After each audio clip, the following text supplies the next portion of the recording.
Chapter 78. Cistern and Buckets.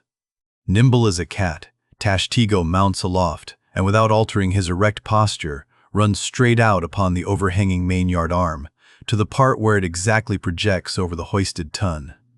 He has carried with him a light tackle called a whip, consisting of only two parts, traveling through a single sheaved block. Securing this block so that it hangs down from the yardarm, he swings one end of the rope till it is caught and firmly held by a hand on deck.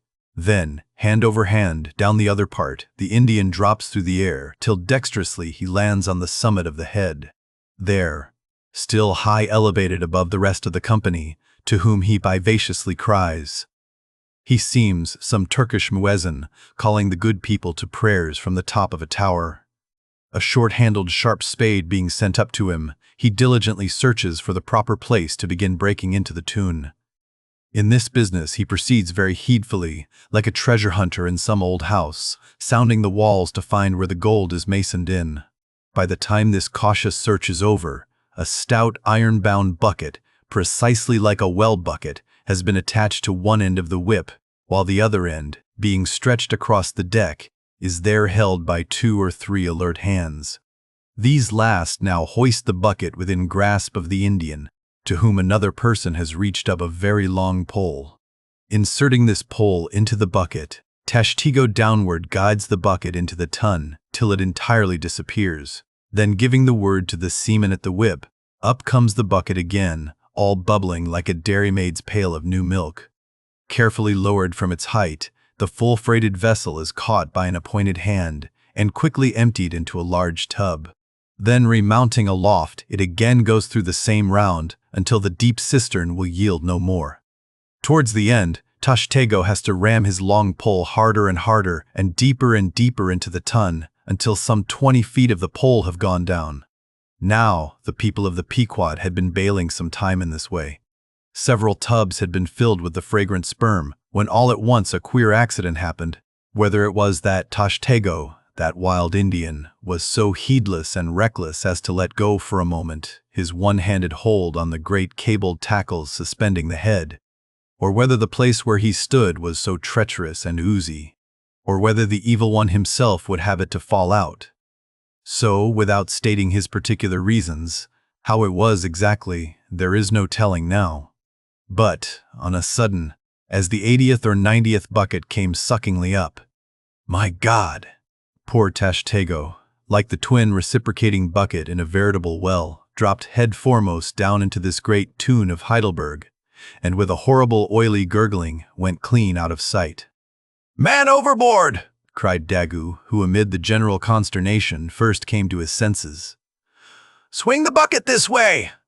And putting one foot into it, so as the better to secure his slippery handhold on the whip itself, the hoisters ran him high up to the top of the head, almost before Tashtego could have reached its interior bottom. Meantime, there was a terrible tumult. Looking over the side, they saw the before lifeless head throbbing and heaving just below the surface of the sea, as if that moment seized with some momentous idea, whereas it was only the poor Indian unconsciously revealing by those struggles the perilous depth to which he had sunk. At this instant, while Daggoo, on the summit of the head, was clearing the whip, which had somehow got foul of the great cutting tackles, a sharp cracking noise was heard, and to the unspeakable horror of all, one of the 2 enormous hooks suspending the head tore out, and with a vast vibration, the enormous mass sideways swung, till the drunk ship reeled and shook as if smitten by an iceberg. The one remaining hook, upon which the entire strain now depended, seemed every instant to be on the point of giving way, an event still more likely from the violent motions of the head.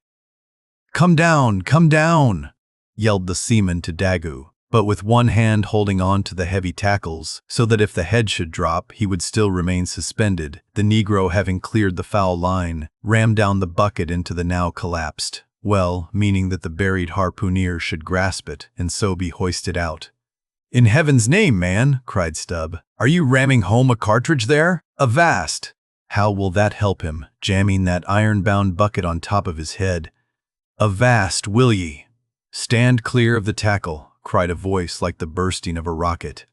Almost in the same instant, with a thunder boom, the enormous mass dropped into the sea, like Niagara's table. rock into the whirlpool. The suddenly relieved hull rolled away from it, to far down her glittering copper, and all caught their breath as half swinging, now over the sailors' heads and now over the water. Daggoo, through a thick mist of spray, was dimly beheld clinging to the pendulous tackles, while poor buried alive Tashtego was sinking utterly down to the bottom of the sea. But hardly had the blinding vapor cleared away, when a naked figure with a boarding sword in his hand was for one swift moment seen hovering over the bulwarks. The next, a loud splash announced that my brave Queequeg had dived to the rescue. One packed rush was made to the side, and every eye counted every ripple as moment followed moment, and no sign of either the sinker or the diver could be seen. Some hands now jumped into a boat alongside and pushed a little off from the ship. "Ha! Ha!" cried Daggoo all at once. From his now quiet swinging perch overhead and looking further off from the side, we saw an arm thrust upright from the blue waves, a sight strange to see as an arm thrust forth from the grass over a grave. "Both! Both! It is both!" cried Daggoo again with a joyful shout. And soon after, Queequeg was seen boldly striking out with one hand, and with the other clutching the long hair of the Indian. Drawn into the waiting boat, they were quickly brought to the deck. But Tashtego was long in coming to, and Queequeg did not look very brisk. Now, how had this noble rescue been accomplished? Why, diving after the slowly descending head, Queequeg with his keen sword had made side lunges near its bottom so as to scuttle a large hole there, then dropping his sword, had thrust his long arm far inwards and upwards and so hauled out poor Tash by the head. He averred that upon first thrusting in for him, a leg was presented, but well knowing that that was not as it ought to be and might occasion great trouble, he had thrust back the leg and by a dexterous heave and toss had wrought a somerset upon the Indian, so that with the next trial he came forth in the good old way, head foremost. As for the great head itself, that was doing as well as could be expected, and thus, through the courage and great skill in obstetrics of Queequeg, the deliverance, or rather delivery of Tashtego, was successfully accomplished, in the teeth, too, of the most untoward and apparently hopeless impediments, which is a lesson by no means to be forgotten. Midwifery should be taught in the same course with fencing and boxing, riding and rowing.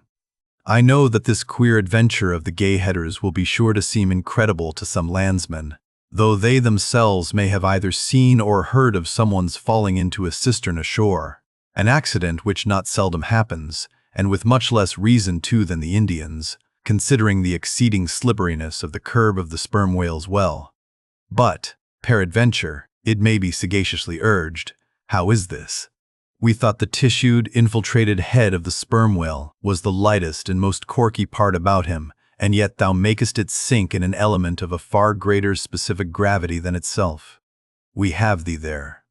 Not at all, but I have ye, for at the time poor Tash fell in, the case had been nearly emptied of its lighter contents, leaving little but the dense tendinous wall of the well, a double-welded, hammered substance, as I have before said, much heavier than the sea-water, and a lump of which sinks in it like lead almost. But the tendency to rapid sinking in this substance was in the present instance materially counteracted by the other parts of the head remaining undetached from it, so that it sank very slowly and deliberately, indeed, affording Queequeg a fair chance for performing his agile obstetrics on the run, as you may say. Yes, it was a running delivery, so it was. Now, had Tashtego perished in that head, it had been a very precious perishing, smothered in the very whitest and daintiest of fragrant spermaceti, coffined, hearsed and tombed in the secret inner chamber and sanctum sanctorum of the whale. Only one sweeter end can readily be recalled. The delicious death of an Ohio honey hunter, who seeking honey in the crotch of a hollow tree, found such exceeding store of it, that leaning too far over, it sucked him in, so that he died embalmed. How many, think ye, have likewise fallen into Plato's honey head, and sweetly perished there,